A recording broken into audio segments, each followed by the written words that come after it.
The chamber of the Galactic Council was cold.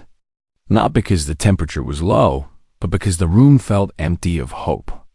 Ambassador Victor Hayes stood in the center of the massive platform, looking up at 47 different species who controlled the fate of billions. His legs were tired. His mind was tired. He had been standing here for 3 days, making the same argument, using different words each time. Nothing had worked.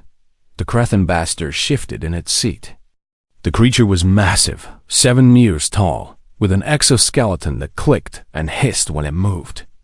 When the Kreth spoke, their translator turned their clicking sounds into perfect human speech. The human wishes to keep his people safe, the Kreth said. This is wise. War is death.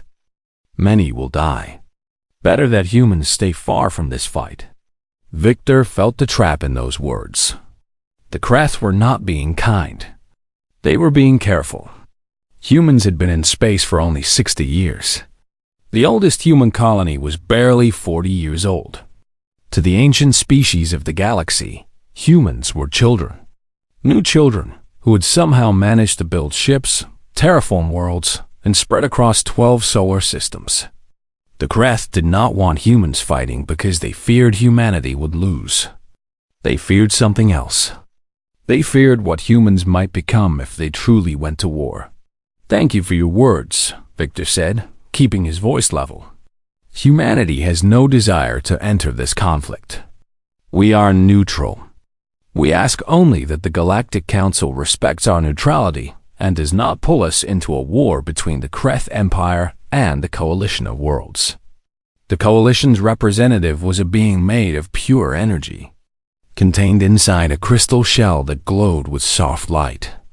Her name was Coordinator Maya, and her light flickered like a flame when she became emotional. Right now, her light was steady. That was worse than anger. The Coalition has not called upon humans to fight, Maya said carefully. We have not asked for your ships. We have not asked for your soldiers. Ambassador Hayes is correct. His people should remain neutral. This is not your war, but it was coming to be his war. Victor knew this. In the past 3 weeks, Coalition forces had attacked 12 human research stations in the outer systems. They said these stations were being used by the Kreth to build weapons. Victor knew the truth. The Coalition was trying to force humanity into the fight. If they hurt humans enough, humans would have no choice but to fight back. Victor looked at the other representatives. The Viridian Collective sat in silence. The Xeris Federation stared at their data screens. The Andorian Assembly seemed bored. None of them cared about humanity's fate. To them, humans were too new, too unpredictable, too strange. Victor understood why the galaxy feared humans.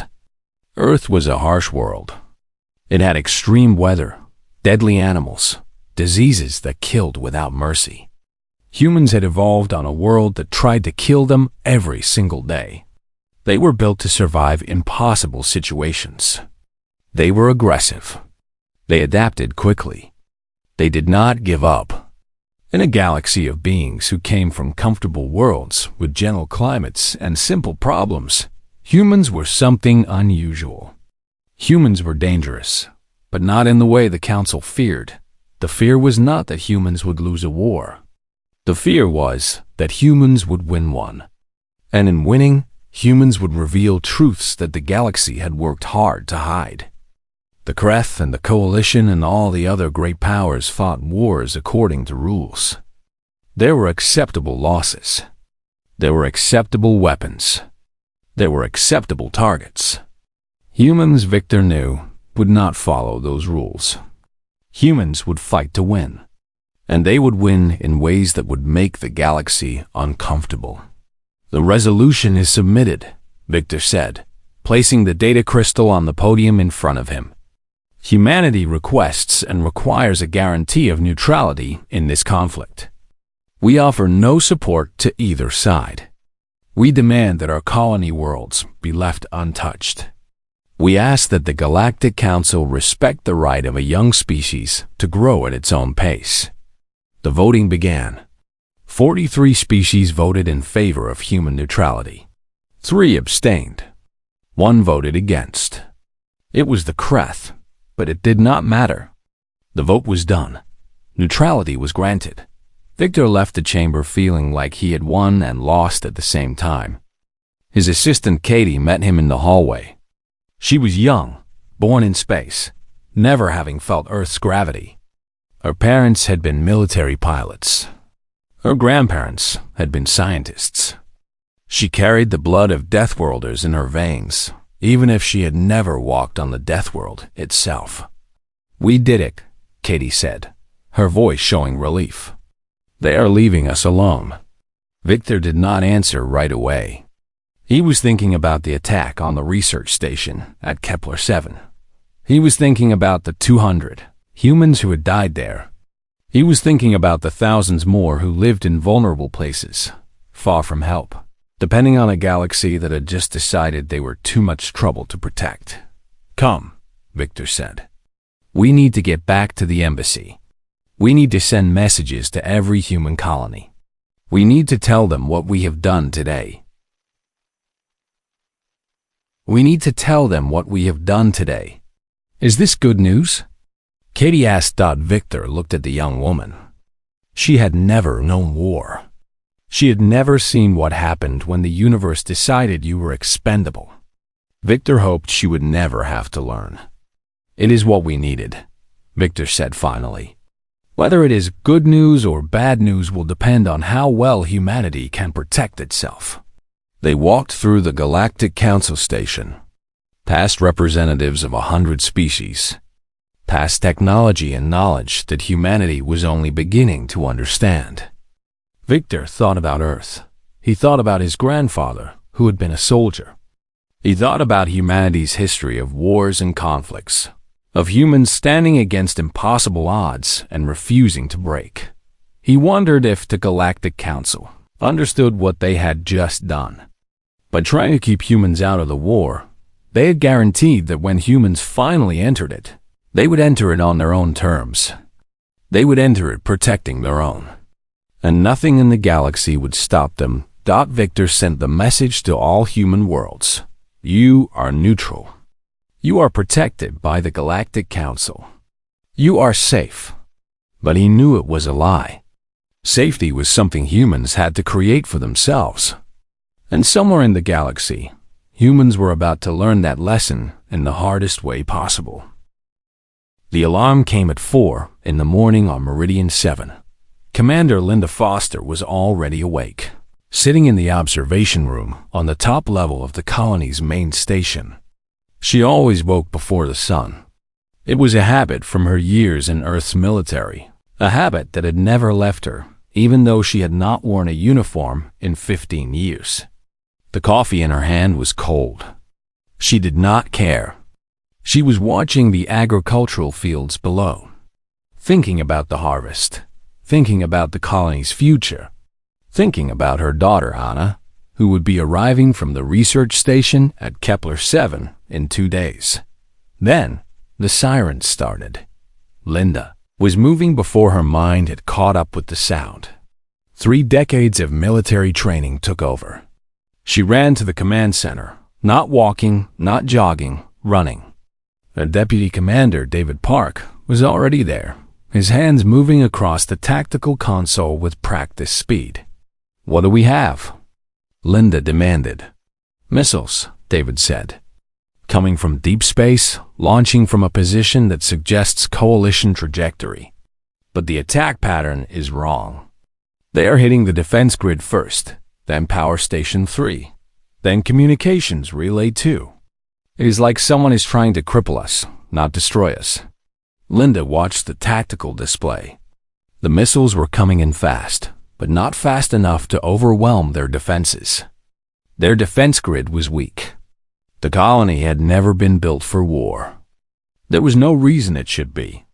Humans were neutral. Humans were safe. But someone had not gotten the message. How long? Linda asked. 8 minutes until the first wave hits our outer perimeter, David said. After that, our defense grid will be down to 20% capacity. The second wave comes 3 minutes after the first. Linda thought about the 12,000 people in the colony. She thought about the families in the residential district. She thought about the children in the schools. She had promised them safety. She had built this colony on the promise that humans would not fight, would not die, would be protected by the Galactic Council. Sound the evacuation alarm, Linda ordered. Get everyone to the deep shelters. Send the families to Sector 7. The research teams go to Sector 4. And get me a direct line to the medical team. We are going to have casualties.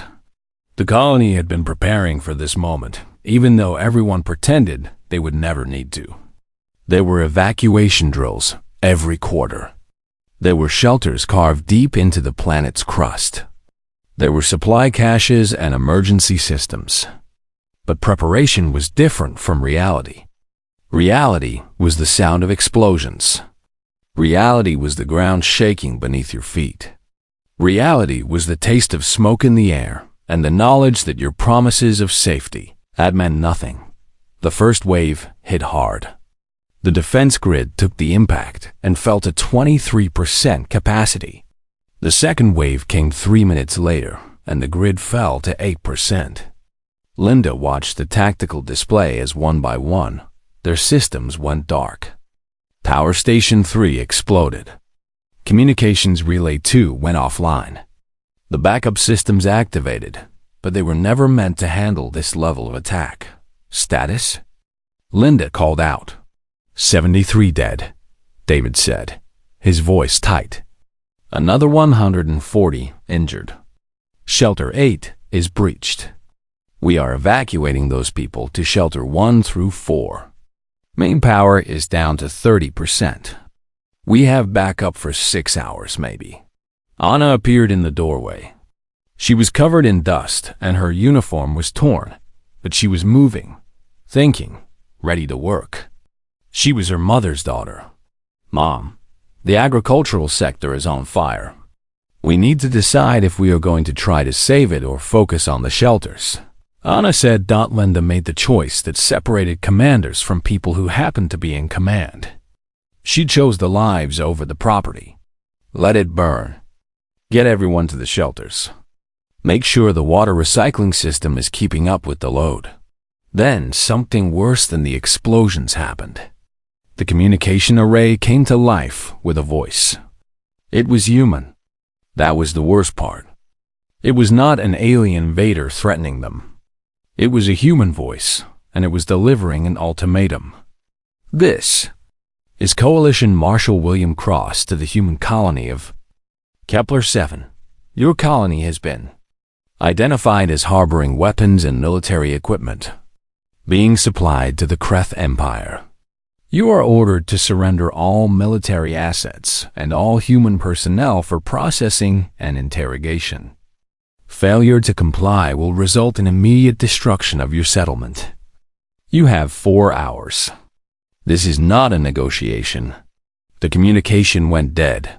Linda stared at the blank screen. 12,000 people were crowded into shelters designed for 7,000. The colony was damaged. The power would last 6 hours. And they were being accused of something they had never done. Something they had no way of proving they had not done. Get me Ambassador Hayes, Linda said quietly. And I want every scrap of data on where those missiles came from. I want to know who fired them. I want to know everything. David was already working. Katie, Linda's communications officer, was reaching out on the emergency channels, trying to get a message to the Galactic Council. But the lag was 8 hours each way. By the time an answer came, the 4-hour deadline would long be past. Anna stood beside her mother, watching the tactical display. On that display, they could see the Coalition fleet in orbit. Heavy ships, battle cruisers, the kind of military power that could burn worlds from space. The kind of power that 12,000 colonists, most of them scientists and engineers, could never stand against. What do we do? Anna asked. Linda did not answer immediately. She was thinking about Earth. She was thinking about her ancestors who had stood against impossible odds because giving up was not an option. She was thinking about what it meant to be human, what it meant to be a Death Worlder born on a harsh world where surrender meant death. We survive, Linda said finally. First, we send a message to the Coalition. We tell them we have no weapons. We tell them we are requesting Council intervention. Then we do something else. We prepare to show this galaxy exactly what humans are made of. The next 4 hours changed everything. The colony became a fortress not of weapons, but of will. And the humans inside it began preparing to do something the galaxy had never seen before. They prepared to defy an empire and live. The message from Ambassador Hayes came through in a compressed data packet exactly 36 hours after the attack began. Linda Foster was in the command center, covered in sweat and dust, running on 3 hours of sleep and 4 cups of cold coffee. The message played across the communication screen in Hayes' voice, formal and careful. Commander Foster, you have done well to keep your people alive this long. The Galactic Council has received your report and is engaging with the Coalition to negotiate your safe passage. We request that you maintain calm and await further instruction from Council representatives. Under no circumstances should you attempt military resistance. Humanity is neutral. Any aggressive action could be interpreted as a violation of that neutrality. Continue to maintain your position and await Council support. Linda listened to the message twice. Then she deleted it. They are telling us to wait, she said to the assembled leadership of the colony. 43 men and women, including teachers, engineers, scientists, and administrators, were packed into the command center. Anna stood in the corner, her arms crossed, waiting for her mother to speak. The Council is going to negotiate. The Coalition will listen to reason. Everything will be solved through diplomacy. That is what we hope, Marcus said. He was the chief engineer, a man who had built most of the colony's infrastructure. Is the Council wrong? Linda did not answer with words. Instead, she brought up the tactical display. The Coalition fleet had moved closer. They had sent a demand for the colony to remove all barriers to the landing zones. They had begun scanning the planet with military-grade sensors. They were not negotiating. They were preparing for invasion. The Council is wrong, Linda said. Or more accurately, the Council does not care. The Coalition attacked us to pull us into this war. The Council wanted us neutral so they would not have to deal with us. Now the Coalition is revealing that the Council cannot protect us, and the Council is pretending this is not happening. We are alone. The silence in the room was absolute. Being alone in space was different from being alone on land. On land, you could run. In space with no ships of your own, you could only stand and wait to be destroyed. Then what do we do? Asked Sarah, the medical director. We cannot fight. We have no weapons. We have no military capability. Linda looked at her daughter. Anna stood silent, but her eyes were sharp. She was thinking. She was the kind of person who solved problems instead of crying about them. Linda had raised her to be that way. Now she was going to find out if she had succeeded. We do not fight with weapons, Linda said slowly, thinking through it as she spoke. We fight with something the Coalition does not understand. We fight like humans. We adapt. We survive. We protect what matters. She turned to Marcus. I need to know everything about our colony systems. Power, water, air, agriculture, everything. I need to know how to keep this colony alive for 60 days without any support from above. Marcus's eyes widened slightly. 60 days? The Coalition will not wait that long. No, Linda agreed. But the Council might. If we can survive long enough, maybe help will come. If not, at least we will survive longer than anyone expects us to. Over the next 18 hours, the leadership of Kepler-7 did something remarkable. They stopped thinking like colonists and started thinking like survivors. The scientists began calculations on how long they could sustain the population with existing resources. The engineers began identifying which systems were critical and which were expendable. The teachers began preparing the children for the possibility that life was about to become much harder. Anna worked with her mother on something different. She studied the planet below them, the 6 other human settlements scattered across the continent. She began making broadcasts to each one, not in code, but in plain language. This is Anna Foster from Kepler Colony. The coalition is coming. We do not know what will happen. But we know this. If you receive people from this colony, you hide them. You shelter them. You deny that they came from us. You protect them as if they were your own. Then she did something more dangerous. She began identifying every human in the colony who had military training. The farmers who had been soldiers before coming to the colony. The engineers who had served on warships. The teachers who had been Marine officers. She found 647 people with combat experience. She wrote down their names. She brought the list to her mother. They will fight, Anna said. If you ask them, they will fight. Linda looked at the list.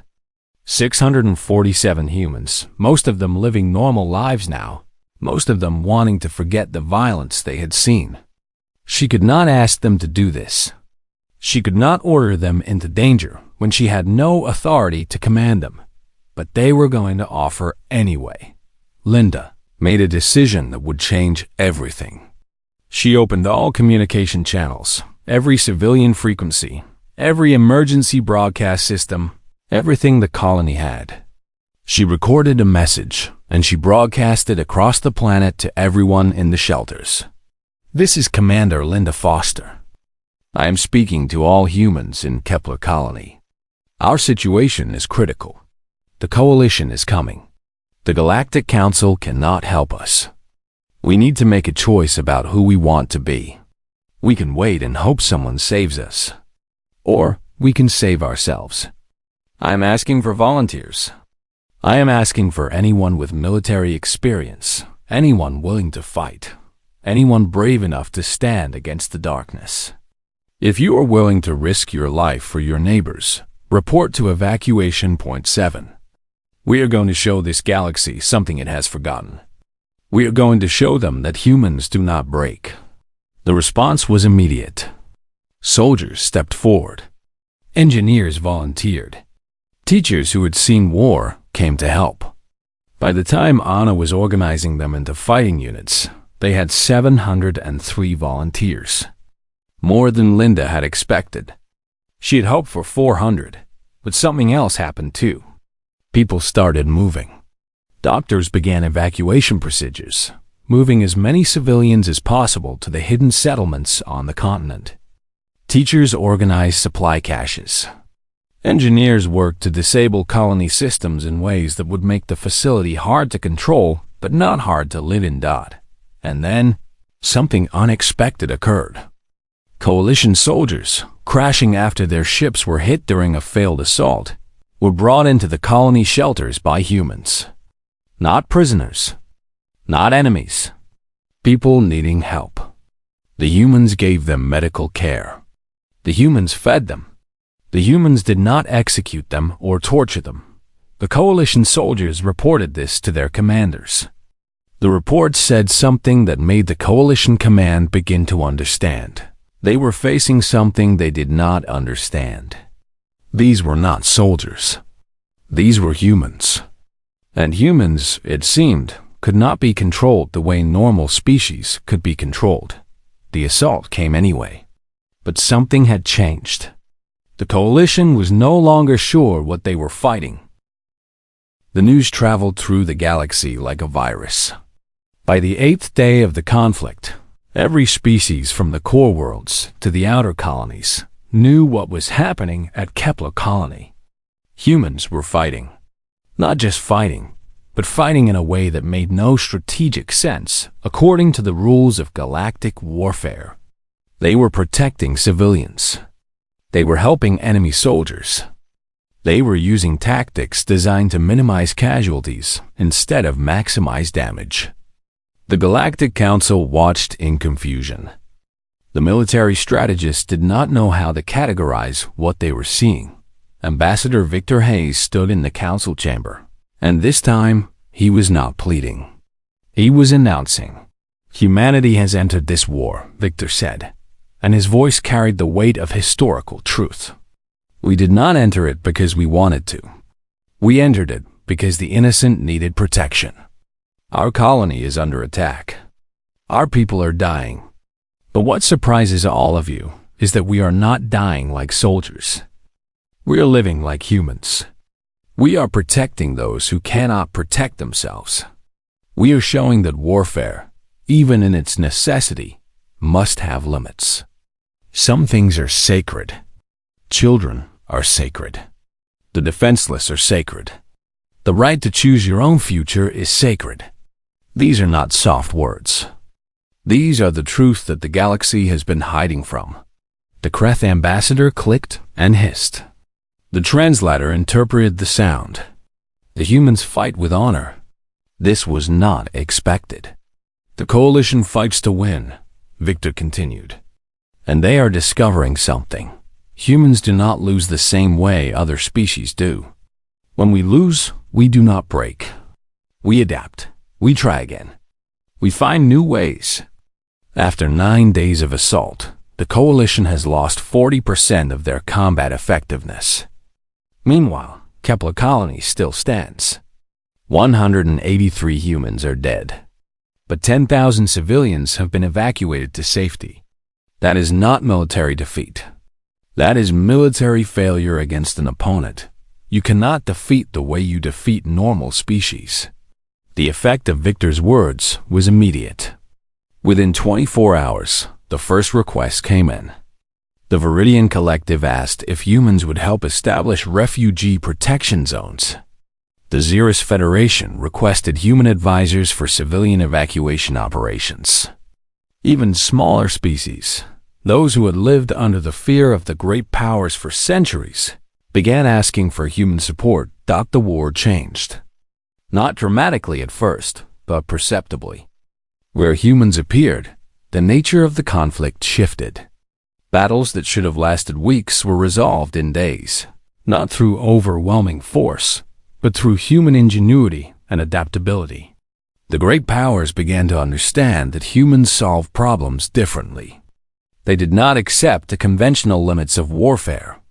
They did not accept that certain objectives could not be achieved without mass casualties. They found ways. Linda Foster became something more than a colony commander. She became a symbol, the woman who refused to let her people be destroyed, the leader who turned a hopeless position into a holding action that changed the course of a galactic war. She moved across 3 different systems, organizing evacuation operations, establishing humanitarian corridors, teaching other species how to protect non-combatants while maintaining military effectiveness. Anna worked alongside her mother, and she discovered something about herself. She was a warrior, but not in the way the galaxy understood warriors. She was a warrior for the defenseless. She led teams of humans and allied volunteers on rescue missions into active war zones. She pulled scientists out of research stations about to be destroyed. She pulled families out of occupied territories. She pulled civilians out of refugee camps on the edge of starvation. The turning point came at the Xeris asteroid complex. It was a massive settlement, cut off from supplies, surrounded by conflict. 100,000 Kreth civilians and 12,000 Coalition civilians were trapped in a position that made no sense militarily.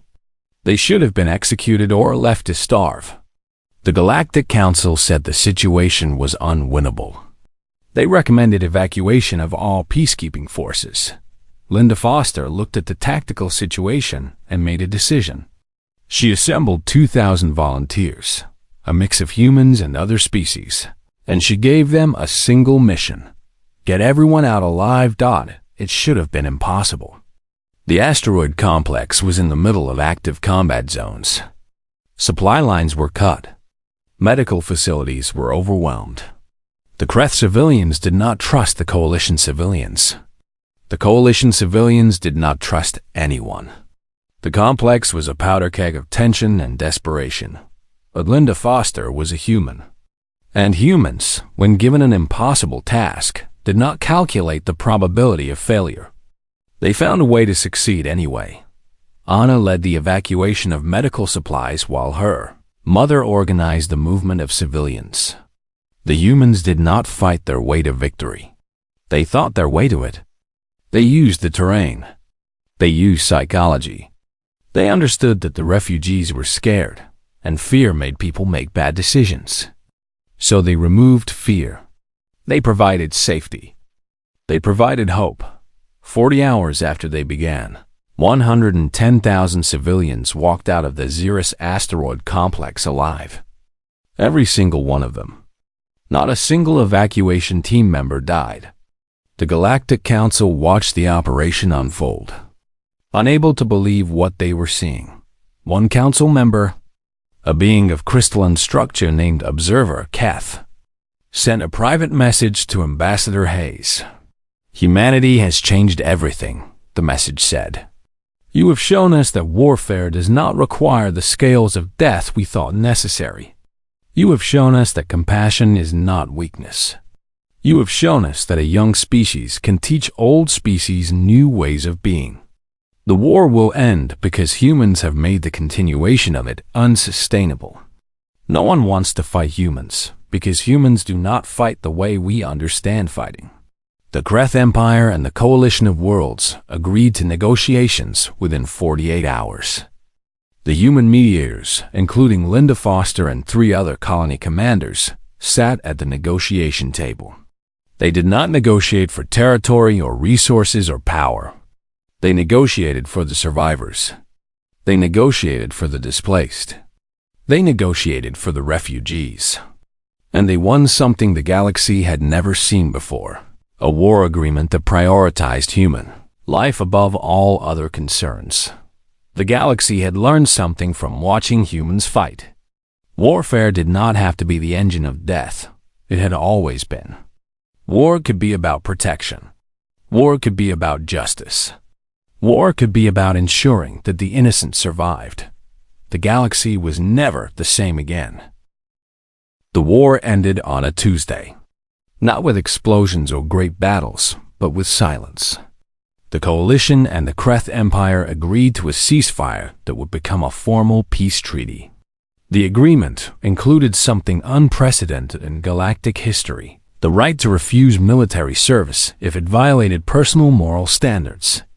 It included the protection of civilians as a binding principle, not just a suggestion.